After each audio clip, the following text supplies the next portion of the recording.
Hey guys, this is Shane here, Echo Soundworks. In this video, I'm gonna show you a really cool production kind of a hack workflow technique that you can use to get those sounding loops, percussive loops, rhythmic loops, top loops, all that sort of stuff to actually fit into your tracks.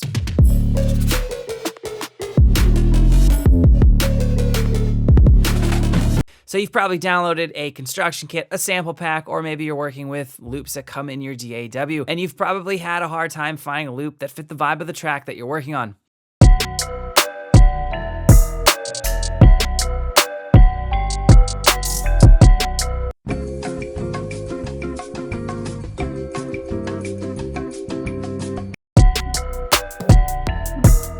Six and a half hours later.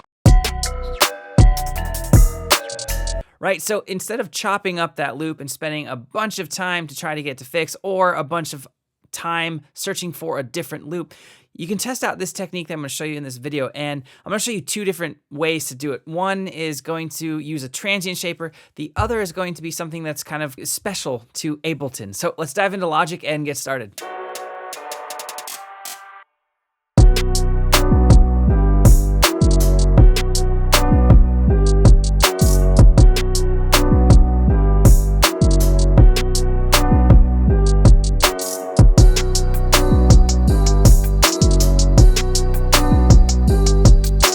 All right, so that's what we'll be working with in this video. Now the loop in question is this green one. Now I actually made this little beat here for another tutorial, and this loop comes from our pack Havana, and it's got some hand percussion, it's got some Latin elements to it, some syncopated rhythms, and so it doesn't really fit right away, right? It stands out. So I chose this loop on purpose because it shows you how powerful this tool can be. Now, in Logic, I'm going to use a transient shaper to do this. You can actually do this natively inside of Ableton for the Ableton users out there. And I'm going to show you how to do that in a minute. So if you guys aren't Ableton and you have a transient shaper, you can use any transient shaper. What you're going to do is you're going to crank the sustain way down on that loop that's just a little bit too loose. It just doesn't fit as tightly as you'd want. Now check this out.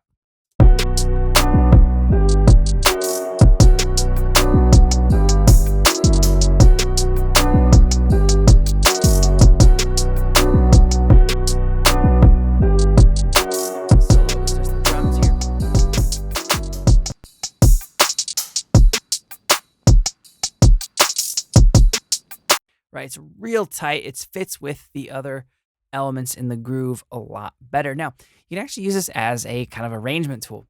So maybe in the chorus, like let's say this was a type of track that had a big chorus, so not necessarily a hip hop track, but maybe it's like a pop track, future bass, trap, whatever. And in that chorus section, essentially you'd do the reverse of this, right? You'd open up the sustain. Maybe you'd want to side chain it away from the kick or something like that, but it would make the track sound bigger because you're working with a percussive element. It's probably hi-hats, rides, cymbals involved. It can make it bigger. So you can use this not only to get loops to fit with your track a little bit better, but also as an arrangement tool. So let's jump into Ableton and check out how to do this natively using some warp mode features. All right, so I've imported the main drum groove and that percussion loop into Ableton. Now, what you want to do is make sure that you have warp on and make sure that your actual markers, if you're changing the tempo of the loop, are all lined up how they need to be. So then go to your actual mode here, your algorithm, and make sure it's selected on beats. So there's these different little modes for how it controls or preserves the transients. If you choose this first one here with the arrow going to the stop, and then you go to where it says 100 and you arrow down, say all the way to 0, it's going to do the same thing that our transient shaper did. Check it out.